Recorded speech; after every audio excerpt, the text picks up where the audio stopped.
All right, everybody, welcome back for another deep dive. Yeah. And today we're going to be looking at a fascinating topic. Yeah. It's something that I think we can all relate to, and it's the world of prescription drugs. Oh, absolutely. So many of us have to take prescription drugs at some point in our lives, and or maybe we know people that are taking prescription drugs. Right. I'm sure that many of you at home have looked at a prescription drug and wondered to yourself, how does that work? Yeah, what is this? Yeah, what is this thing? What is this little pill or this liquid or this powder that I'm putting in my body? And so we thought that it would be fun to take a look at some commonly prescribed drugs. Yeah. And kind of try to suss out like how they work and what they're for. Absolutely. And for this deep dive, we're going to be using a fantastic resource. This is from Dr. Khalid Hassan. Okay. He has a podcast. And he has compiled information on the top 200 prescribed drugs in the U.S. And we're going to just sort of take a peek at a selection of those. Right. And in fact, to sort of narrow things down a little bit, we're going to just look at drugs that start with the letter I. Oh, interesting. Because there are a lot of them. So we're doing an alphabetical deep dive. Yeah. I like it. Yeah. So first up, we have Ibandronate. Okay, Ibandronate. Ibandronate. And you may know this drug by its brand name. Oh, okay. Boniva. Boniva. Did you heard of this one? I have heard of Boniva. Okay. So this is a drug that is used to help prevent and treat osteoporosis. Osteoporosis, okay. Yeah. And as many of you know, osteoporosis is a condition where your bones become weak and brittle. Right. Yeah, it's a big concern as people get older. Yeah, and so this is a type of drug called a bisphosphonate. Bisphosphonate. And what a bisphosphonate does is it basically, it slows down the rate at which your body breaks down bone. Okay, interesting. So that you can maintain or even increase your bone density. So it's sort of like a reinforcement for your bones. Exactly. Yeah, there's a bone building block. Yeah. Right. Yeah. And this is particularly important for people who are at risk for osteoporosis. Yeah, okay. So who would that be? Yeah. So older adults, women who have gone through menopause. Yeah. People who have a family history of osteoporosis. Okay. People who take certain medications like steroids. Right. So there's a lot of different risk factors. Yeah. But if you are at risk for osteoporosis, this is definitely a drug that you should talk to your doctor about. Right. And I imagine it's part of a larger strategy to keep your bones healthy. Oh, absolutely. Yeah, it's not just a magic pill, you know. Right. You can't just take this and then eat whatever you want and not exercise and expect to have strong bones. Exactly. Yeah. You gotta do the work. You got to do the work, yeah. You got to eat a healthy diet. You got to get regular exercise. You know, all those good things. All that good stuff. Yeah. All that good stuff. Okay. Next up, we have a drug that I'm sure most of you are familiar with. Okay. Ibuprofen. Ibuprofen? Ibuprofen. Yeah. Sold under the brand names Advil, Motrin. There's a bunch of different brand names for ibuprofen. Right. And this is a drug that is used to treat pain. Okay. Fever. Yeah. And inflammation. So it's an all-purpose pain reliever. Yeah. It's a non-steroidal anti-inflammatory drug. Oh, an NSAID. NSAID, that's right. And it works by reducing hormones that cause pain and swelling. Okay, so the hormones are what's causing the issue, and this helps. That's right. Yeah, so it's not a painkiller in the sense that it like numbs your nerves or anything like that. Yeah. It actually goes after the source. It gets to the root of the problem. Exactly. So it's a very effective drug for a wide range of conditions, from headaches to musculitis to menstrual cramps. Yeah, so many things. Yeah. But as with any drug, there are potential side effects. And so it's important to talk to your doctor about whether or not ibuprofen is right for you. Yeah, and I imagine there are some people who can't take it. Yes. At all. That's right. So, for example, people who have certain medical conditions, like stomach ulcers or kidney problems, should not take ibuprofen. Okay. And also, of course, you bring it after with other medications. Right. So it's important to let your doctor know about all the medications that you're taking. All the medications you're taking, yeah. Yeah, before you start taking ibuprofen. That's a good rule of thumb in general, I think. Exactly. Okay, so let's move on to another drug. Okay. This one is called Imipramine. Imipramine. Imipramine. That's a new one for me. Yeah. So Imipramine is sold under the brand name Tofranil. Tofranil. And it is a tricyclic antidepressant. A tricyclic antidepressant. That's right. Okay. And this is a drug that is used to treat depression. Okay. Yeah.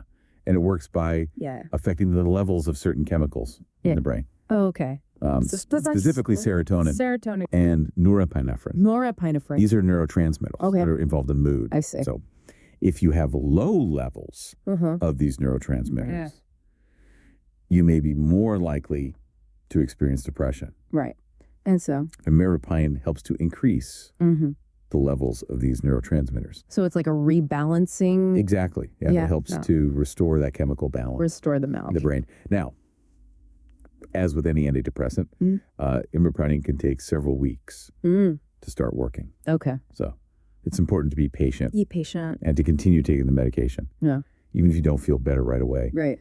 And also, as with any medication, there are potential side effects. Of course. So it's important to talk to your doctor about whether or not imipramine is right for you.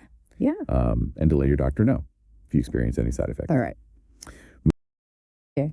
Next up, we have a drug called Infliximab. Infliximab. Yeah. And you may know this drug by its brand name, Remicade. Remicade. And this is a monoclonal antibody. Monoclonal antibody. Yeah.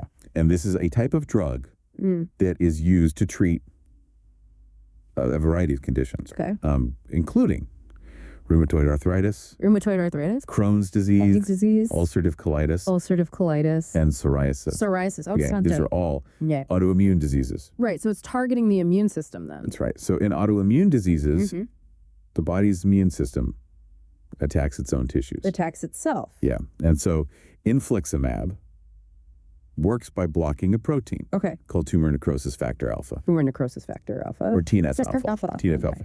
And TNF-alpha is a protein that is involved in inflammation. Inflammation, right? So by blocking TNF-alpha, Infliximab helps to reduce inflammation. Yeah, okay. And that can help to improve the symptoms of these autoimmune diseases. That makes sense. Now, Infliximab is a very effective drug, but it can also be very expensive. Okay. And it can have some serious side effects. So it's important to talk to your doctor about whether or not Infliximab is right for you. Right. Okay. Next up, we have a drug called Avalide. Avalide. And this is actually a combination drug. Oh, a combination. Yeah. So it contains two different medications. Interesting. Irbesartan and hydrochlorothiazide. Yeah. They're two mouthful names. They're big words, by the way. They're both used to treat high blood pressure. High blood pressure, okay. Yeah. So Irbesartan is an angiotensin II receptor blocker. Angiotensin II receptor blocker. That's a mouthful. Yeah. But basically, what it does is it blocks the action of a hormone called angiotensin II. Yeah. And angiotensin II is a hormone that causes blood vessels to constrict. So they get smaller. That's right. So by blocking the action of angiotensin II, Irbesartan helps to relax blood vessels. Okay, so opens them up. Yeah, and that helps to lower blood pressure. Makes sense. Yeah.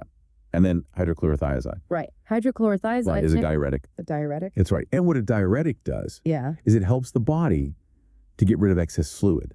Okay. So it makes you pee more. So it's a water pill. Yeah, it's a water pill. And by getting rid of excess fluid, that also helps to lower blood pressure. Oh, interesting. Yeah. So by combining these two medications, you get a more effective treatment for high blood pressure. That makes sense. Like on a 1-2 punch. Exactly. Yeah. It's a double whammy. A double whammy. Okay.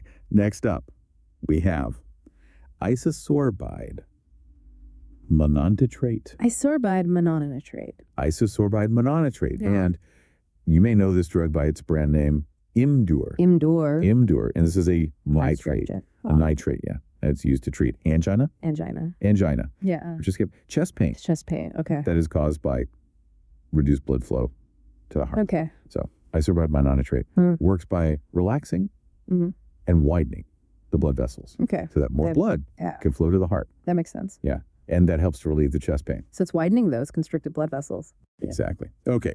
Next up, we have a whole bunch of different insulins. Okay. Yeah. So insulin is a hormone. A hormone. That is produced by the pancreas. The pancreas. And it helps the body to use glucose for energy. So it helps regulate blood sugar. That's right. Yeah. Yeah. So people with diabetes either don't produce enough insulin or their bodies don't use insulin properly. Right. And so they need to take insulin to help manage their blood sugar levels. So it's a supplement. Exactly. And there are a variety of different types of insulin. Different types. Yeah. Some are fast acting, some are long acting, some are in between. And so the type of insulin that a person takes will depend on their individual needs. Right. Yeah. So Dr. Hassan's list includes insulin aspart, insulin aspart, insulin detemir, insulin detemir, insulin glargine, so insulin isophane, insulin isophane, and insulin lispro. So those are just a few of the different types of insulin that are available. And as I said, the type of insulin that a person takes will depend on their individual needs. Right. So it's important to talk to your doctor about which type of insulin is right for you. Okay. All right. And last but not least, we have Ketoconazole. Ketoconazole. And this is an antifungal medication. Okay, an antifungal. Yeah. And it's used to treat a variety of fungal infections. Yeah. Such as athlete's foot, jock itch, ringworm, and yeast infections. Oh, wow. So many different types of things. Yeah, there's a lot of fungus out there just waiting to get you. That's true. And so ketoconazole works by preventing the growth of fungi. Okay. So it basically kills the fungus. Kills the fungus. Yeah. Really stops it from growing. Yeah. And ketoconazole is available in a variety of different forms. Okay. Including creams, ointments, shampoos, and pills. So the form that you use will depend on the type of fungal infection that you have. Oh, God. Right. That's kind of a quick look at some commonly prescribed drugs that start with a letter. Wow. It's amazing how many different medications are out there. It really is. Yeah. That this is just a small sample of the many drugs that are available. Right. So if you're ever curious about a particular medication, be sure to talk to your doctor or pharmacist. They can give you more information about the drug, its potential benefits, and its potential risks. And they can help you decide whether or not that medication is right for you. Yeah. It's always good to consult with a professional. Exactly. So I hope you enjoyed this deep dive into the world of prescription drugs. Oh, I did. And next time you're at the pharmacy, take a look around. See if you can spot any of the drugs that we talked about today. Yeah, that's a great idea. You might be surprised at how many of them you recognize. Yeah. All right. That's all for today. Thanks for listening. Thanks for having me.